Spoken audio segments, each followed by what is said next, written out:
Women of colors, one day, one goal, one person at a time.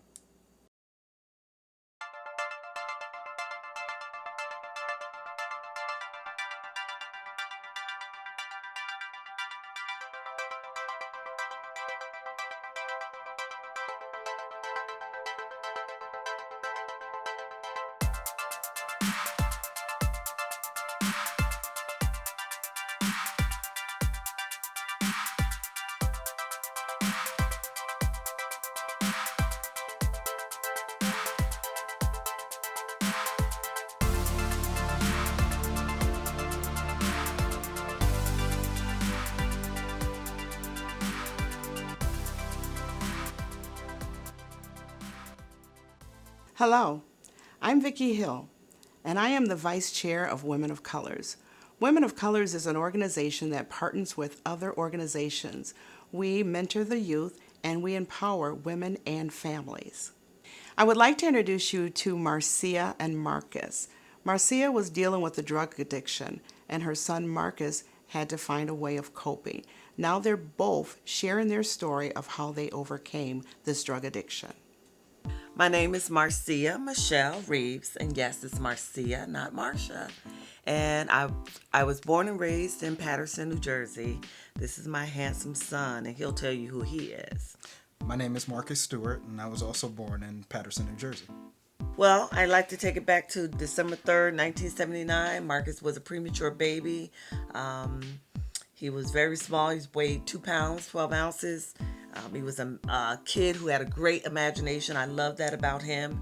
Me being a single mom, he had to play alone a lot of times. So for that, I'm real grateful for him being able to use his imagination. Mm-hmm. Definitely a dynamic duo that always, we're seen together, hanging out together, running the streets together. Literally. I mean, we had to run for buses, catch a taxi cab, whatever it was, but we were always together. I'd like to introduce you to Lori and Amanda. Amanda had a drug addiction for a very long time.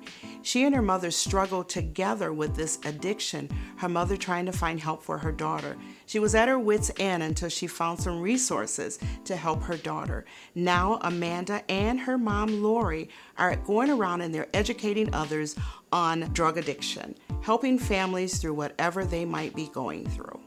I'm Lori ZIOLKOWSKI. I'm an associate professor of management at Delta College, and I'm also the vice president of Families Against Narcotics here in the Bay City, Saginaw, Midland area. We run the Hope Not Handcuffs program to help people who are struggling with addiction get the help that they need. And this is my daughter, Amanda. Hi, my name is Amanda ZIOLKOWSKI. I am a certified peer recovery coach and am the women's housing director of a recovery house in Grand Rapids, Michigan. I would say that our family is just a typical American family. We lived on a cul-de-sac in a 3-bedroom house with a built-in pool, and we just had a really great life. Amanda's our only child. Spoiled. Yeah, a little spoiled.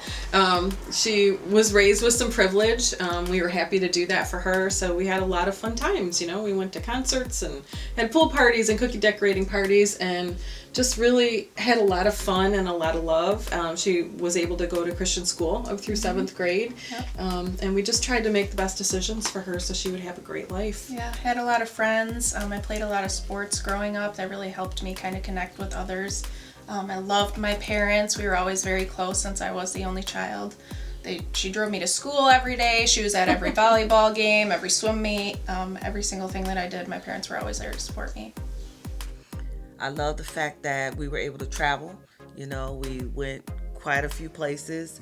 Even though I was a single mom, I felt like we had to live life. So Disney World, Puerto Rico. Yeah, Puerto Rico, Yeah, the lots Big of Red amusement parks, Boat, Big Red Boat, Bahamas, Busch Gardens. So lots of we fun did places. live a life that was full. Until things started to take a turn. So teenage years are sometimes challenging, and she's our only child, so we didn't quite know what to expect. And so we started noticing about summer of her junior year that things started to begin to change a little bit. Early on, it was really good. I mean, it's like talking about being a single kid. I had a lot of everything I needed. I had toys, I had games. I had a lot of fun at home. But then I sort of realized I was spending less time at home because I was having to stay with relatives like my grandmother for a period of time. I would go, I think it would be for a weekend, but then it turned into like a week I was staying with her.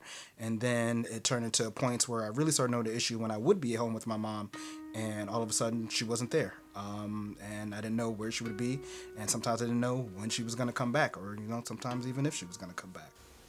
So in the beginning of my teenage years, I really started to feel a sense of anxiety about any sort of responsibility, about going to school, about things I used to love, like playing sports and playing volleyball, hanging out with my friends. I knew that we had such a great connection and I loved them, but I just felt different for some reason. I felt like I never fit in. I was very self-conscious about myself.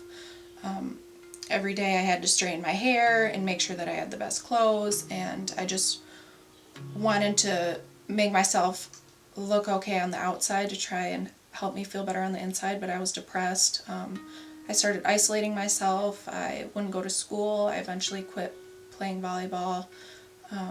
Just really started to decline on how I cared for myself. I think that's when it was starting to get a little scary, and I really noticed that this might be something a little bit more going on than just something simple. You know, I used to think it was just kind of an illness or kind of a work thing, but then I really knew, like, no, this is kind of more serious now. Like, now I'm not sure when mom's going to come home. And we started to notice that too about the summer of her junior year. We just noticed a change in her spirit. She wasn't happy anymore, joyful about things that used to bring her a lot of happiness. So she, even though she really wanted to keep her grades up, she stopped going to school, and she stopped hanging around her good friends, and she stopped playing volleyball, and we just noticed a physical change in her. And so we were concerned, took her to a doctor. They diagnosed her with depression and anxiety, but I think even at that point she maybe had already started using some drugs that were available to try to help her feel better.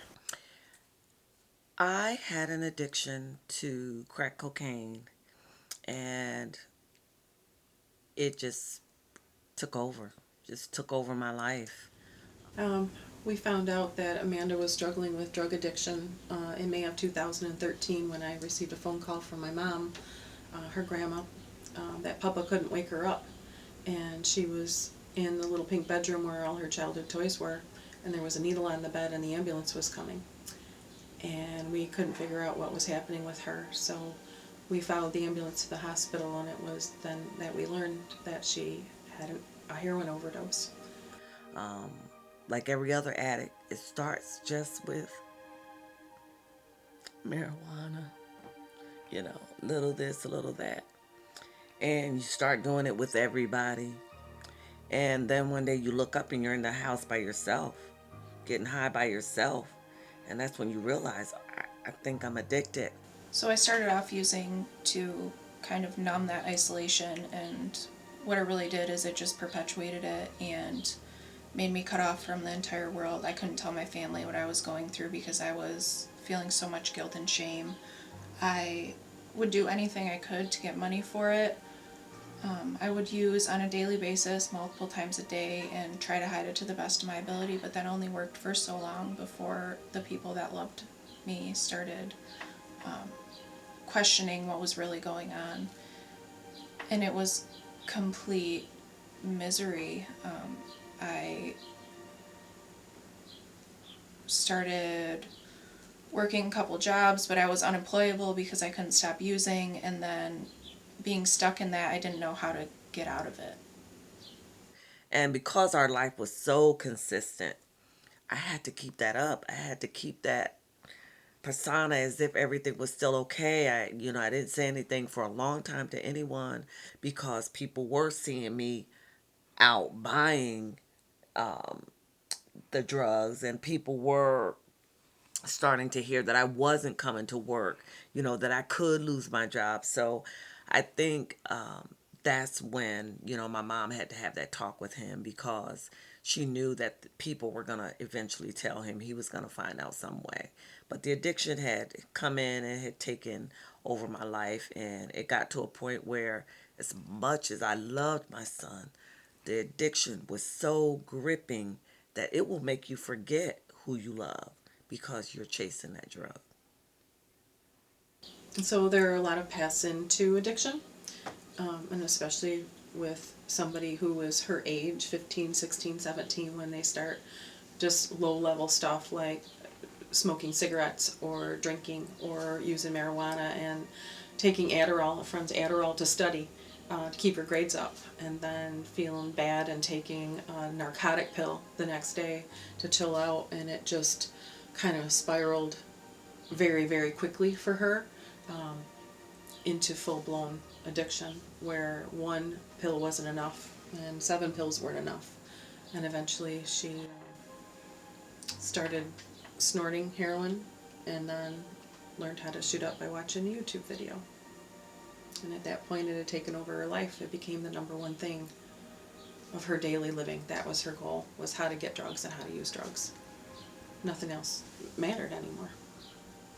And then eventually, this is way back in the day when crack wasn't even out. You'd have to go and buy your own cocaine and cook it and freebase. And so once crack came around, it made it more attainable. But one of my trips away overseas to the Bahamas, and I think we were introduced to cocaine like all night long, and that took me to a different high. And I knew when I came back from that trip that I wanted to continue that level of getting high. And so once crack became available, that's what did it. So at that time, anyone that loved me and supported me and wanted to know what was going on, I pushed away because I didn't want them to find out. So I put up a barrier between us in order to keep my addiction a secret. And the close relationship I had with my parents and my friends slowly disintegrated.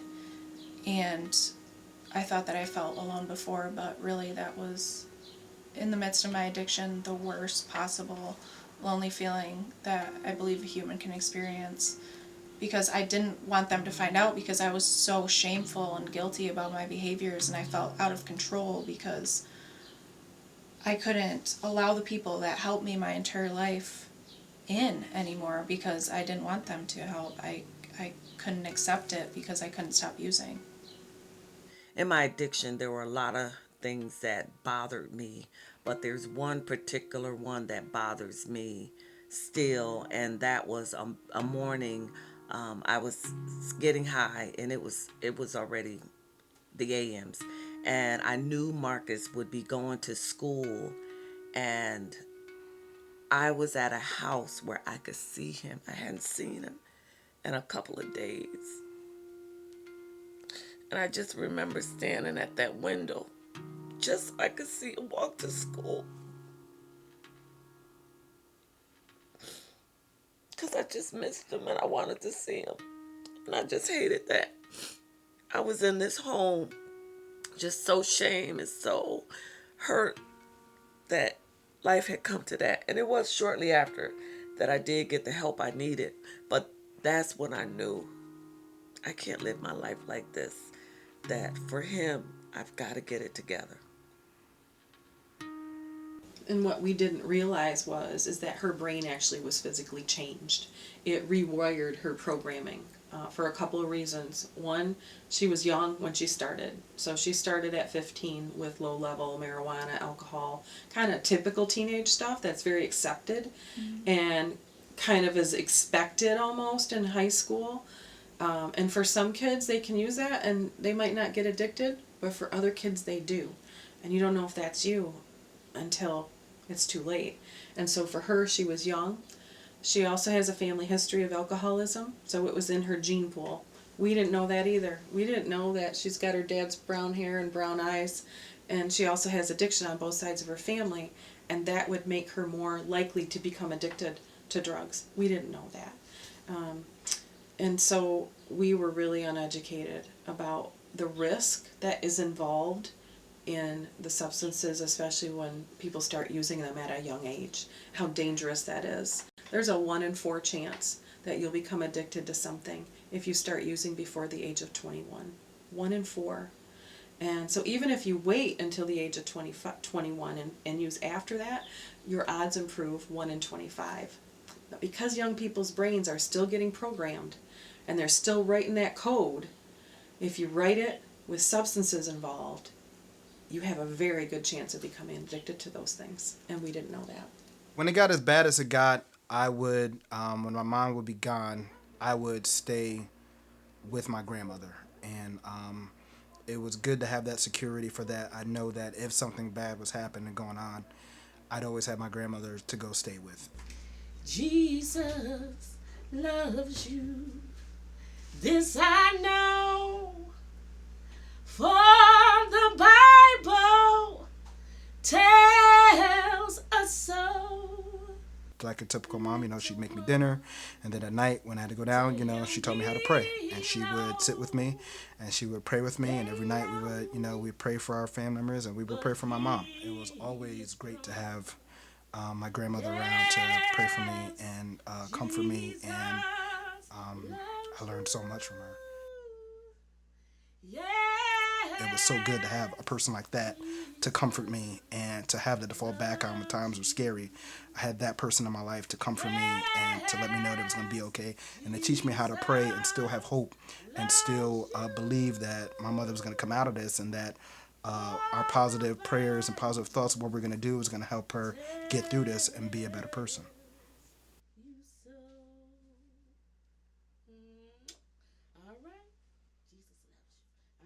And it was really hard for me to see past what I was going through. I thought that these feelings that I have are forever, and really that's the farthest thing from the truth. Mm-hmm. Everything comes and everything goes. Those negative emotions I was feeling could have been gone if I would have just talked about them and if I would have gotten through it, but instead I perpetuated it. It's really hard to see past what you're going through when you're a kid, and when you think that you're not a kid anymore and you're an adult and that you have all the answers. It's hard to see past those hard things that are coming into your life, but there really is another side to it, and there is a better way to do things. If I even knew that what I had been through now was an option, I don't believe I would have ever picked up in the first place. And I think that's so important with youth who have an addicted parent, that they understand that maybe mama or daddy has to go away in order to get the help they need. And it may be tough, it may be hard, but we're going to come out good on the other side if we can stick it out. And I think even for me as a kid, I think the first and foremost thought or anything, I was like, whatever it's going to take to get you help and get you home. Even as a kid, just understanding that, like, whatever we got to do, whatever we got to go through that's going to get you better, to get you home, we'll do it. Let's do it. You know, we'll make it work. So there are other options than giving into peer pressure and saying yes to something that you don't necessarily want to do, but you don't want to disappoint your friends or feel like an outcast. So you can just straight up say no, that's not something that I'm interested in, and hold your own. A lot of times, myself included, I was a little bit more shy when I was in social situations where I felt uncomfortable, so I would just kind of say like, no thank you. We had a secret code kind of where I didn't want to say no to my friends, so I had my mom do it for me, which is completely acceptable because all three scenarios put me in the situation that I wanted to be in, which was not doing something that I wasn't comfortable with doing.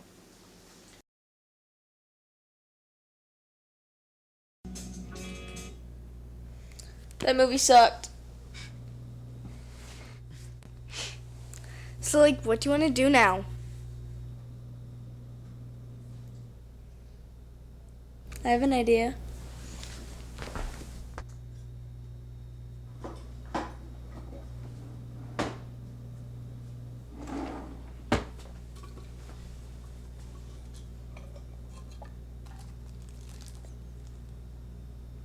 Yeah? I don't want to do that. Yeah? No, that's illegal. It's legal in Michigan.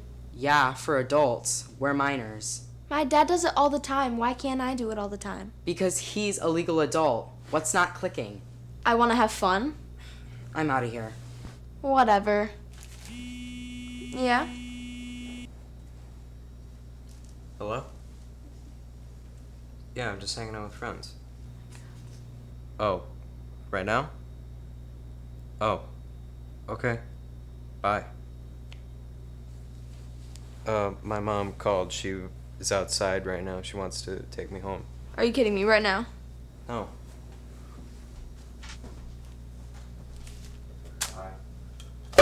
Bye.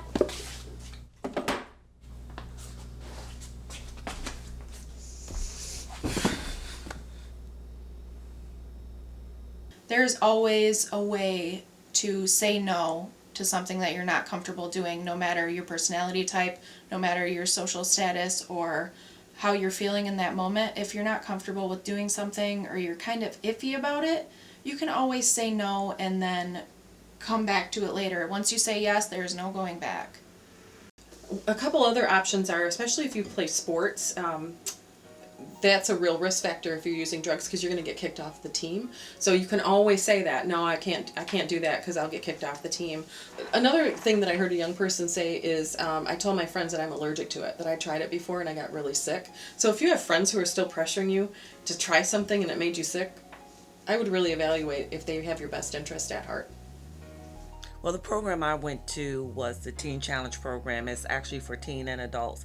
And it was a 1-year program, and I had to leave New Jersey, come and stay for 1 year.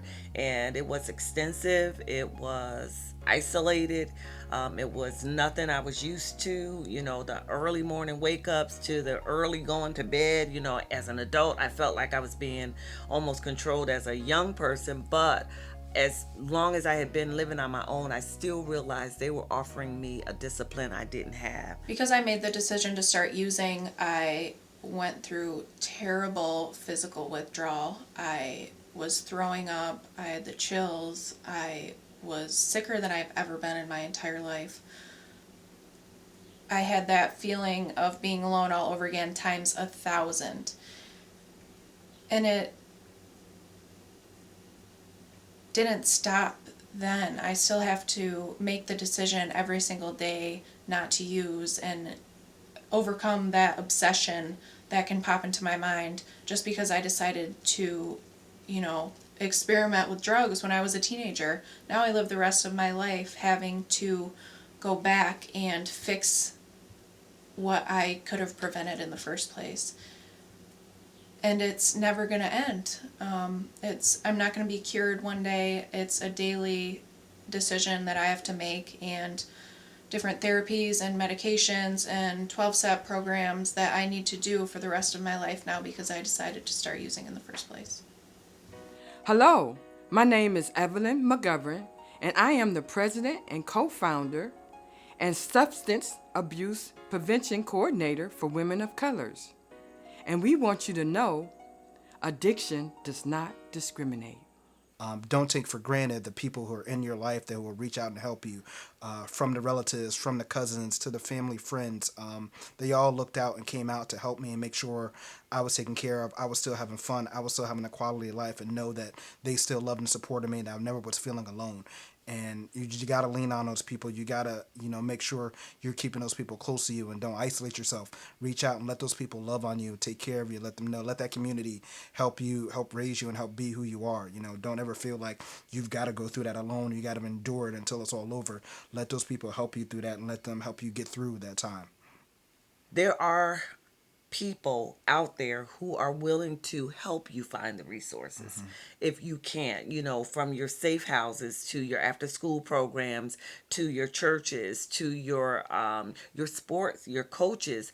There are people that can help you find that support that they need. I don't want any child to ever feel like they don't have anyone, because there are people who will help them, who will help their parents too. Me getting the help I need came from, my stepdad talking to another person who told me about the program in Michigan. So networking, being open enough to tell people what's going on, letting people know there is a problem. I am sad. My mother, something's going on in our home, and finding those individuals that will help you get the help you need, or your parent get the help they need. Most of us know a family member, friend, or even ourselves are dealing with addiction. And Women of Colors want you to know that you are not alone.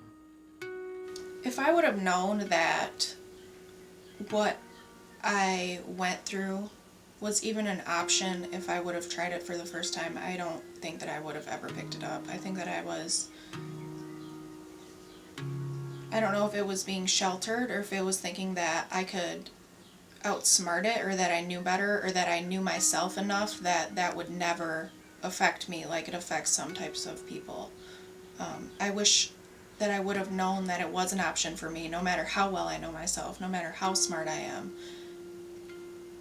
Drug addiction does not discriminate on religion, on race, on sexuality, on male or female. It does not care who you are or your belief system. And I wish I would have known that there were other ways. I could harbor a lot more bad feelings, but honestly, like, I am so at peace with where I am now and who my mother is now. I think that's what I can be who I am now, because one, I could look back and say, I didn't have it as bad as other kids. It was a hard, rough time, but it was not nearly as bad as other kids. But also, I am so proud of who she is now. I can look back and see who the person she is now, who she come through on the other side, and it gives me pride to see the example she set for me, the example my grandmother set for me. I'm pretty much now with my life, I try to follow in their footsteps. I look at how they've given back to the community and looked out for other people, and I want to be like them. I want to be the examples that they have set for me. And I'm real thankful that I get to share my story, and this is my passion, just to give kids hope that if you have a mom or dad going through an addiction, there is light on the other side.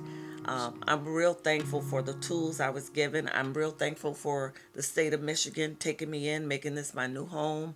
I'm thankful for a mother who was a praying mother. I'm thankful for women of colors who, give you a platform to share your story. Yes. And they've been passionate about that. And I'm just real grateful that we're helping youth and families, just give them some hope and tools that they can use so that we can beat this thing called addiction. Yes. Most young people don't think that they need help, but we all need help. You are not alone. There's many resources that can help you if you just reach out. You can always contact Women of Colors, and if we can help you, we will find resources that can. Recovery is possible. And it is preventable, so the best thing to do is just not get started in the first place. On behalf of myself and Women of Colors, I hope you enjoyed our presentation. I want to let you know that you are never alone. There is help out there for you. Thank you.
Young people, parents, guardians, angels, please don't give up.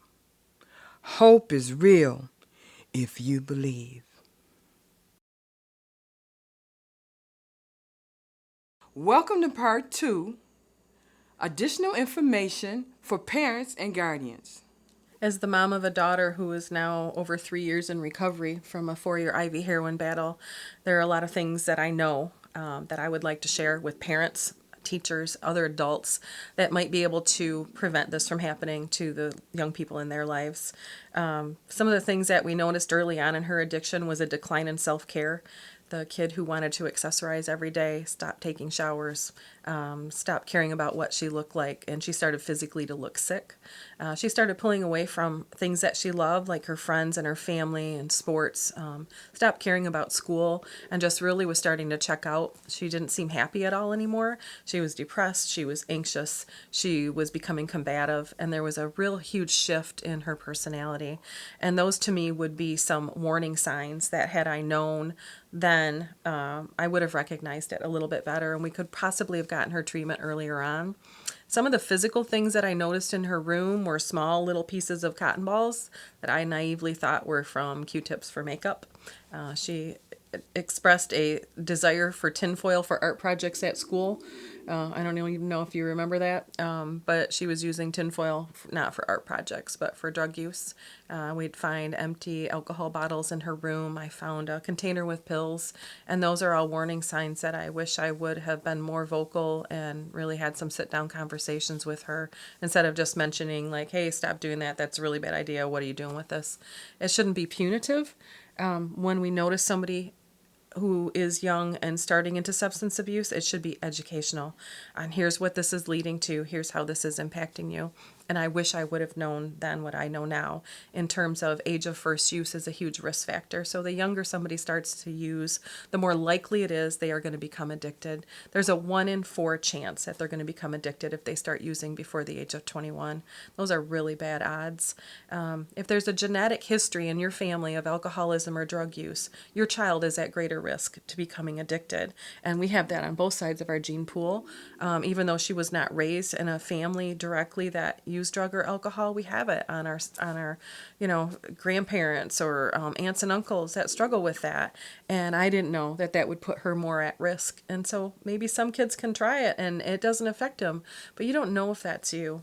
And then the availability of drugs right now. This is a very different world that our teens are living in that there are prescription narcotics that have been overprescribed by physicians for the last 10 years. Those sit around in people's cupboards and they get sold or they get given for free to people who want them. Adderall, which when prescribed correctly for people who have ADHD, is a great drug to help with that.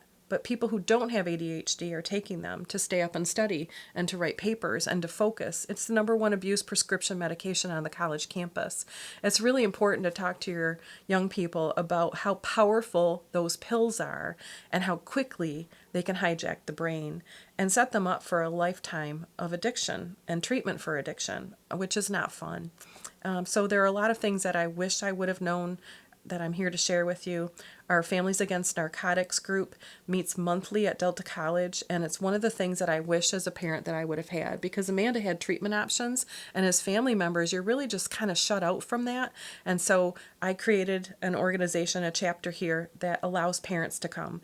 The people struggling can come, people in recovery can come, and it's our community coming together to figure out how we can stop this crisis. We also have a Hope Not Handcuffs program that allows someone struggling with addiction to either walk into a participating police department, call us on our phone number, or apply online. And we have nearly 200 trained community volunteer angels that can help guide them into treatment. And we've currently placed statewide over 3,000 people in our first 2 years. Locally, over 85 people we placed into treatment our first year. Because people don't know where to go for help. They don't know what to do. They don't know what numbers to call or that even help is available. This is a preventable disease. It's a treatable disease. And the best thing to do is to make sure that your kids understand, give them the information. They're smart. They know more about what's going on with drug culture than you do, and talk honestly to them and listen to them. Not just talk to them, but ask them questions about what they're experiencing. Give them some tools on how to handle it if they're in a situation that they're uncomfortable with and they don't know how to socially comfortably get out of that situation. We need to arm our kids better with some of those coping mechanisms. If you see that they're struggling and sad or feeling isolated, open up that conversation. I wish I would have said to Amanda, honey, you seem really sad. What's happening right now? You don't seem like yourself. Talk to me about what's going on in your life, because we get really busy and they get really busy. And sometimes that busyness, we stop connecting with each other, and things can go kind of terribly wrong very quickly with some of that stuff. So it is preventable, it's treatable, And I really encourage anybody who is struggling to get the help that they need and to reach out. This should not be something you're embarrassed by. It should be something that we can freely say, oh my goodness, I had no idea I was struggling with this, but look at here, now I'm struggling. And it's okay to talk about it, and it's important to talk about it, and we should open up those conversations with our young people and with anybody in our family. I honestly don't know if there's anything that you can say to someone who's 12 years old, 15 years old, to make them make a different decision other than provide information for them, other than show them, hey, if you decide to do this for fun a couple of times, you know, this could be the outcome. And you have no decision over whether you use it a couple of times on the weekend or whether it takes over your entire life and you overdose and have to go to treatment and then have to upkeep that treatment on a daily basis for the rest of your life when other people are building families and going to college and having healthy relationships with other people. If the information was available to me when I was at that age to know, hey, I know it looks fun and maybe it is fun, but these are the possible outcomes of doing that, I think that I would have made a different decision for myself and for other people if I could let them know that. Now here's what I know. 12-year-olds are smart. 15-year-olds are smart. And a lot of times they're smarter than the parents about what currently is happening with drug use and substance availability. And so we need to arm our young people with information so they can make an informed choice. I'm not going to be there when she chooses to use drugs or not, or chooses to take a drink of alcohol or smoke a bowl. I'm not going to be there to say, Amanda, you should make this decision. But as a parent, I feel like if I would have armed her more with information so she could make an informed choice. Like, okay, I'm going in with my eyes wide open. Here's what I know. It can be fun and a good time, and I feel like I'm at a party, but it could also lead to physical sickness, mental illness, emotional wreckage, and ruin a lot of things in my life. I think if I had armed her with some information on here's what really happens in your brain when you start using substances, just know if you start using, I want you to go uninformed. I want you to make an informed choice. And I think we need to do a better job with that with our young people.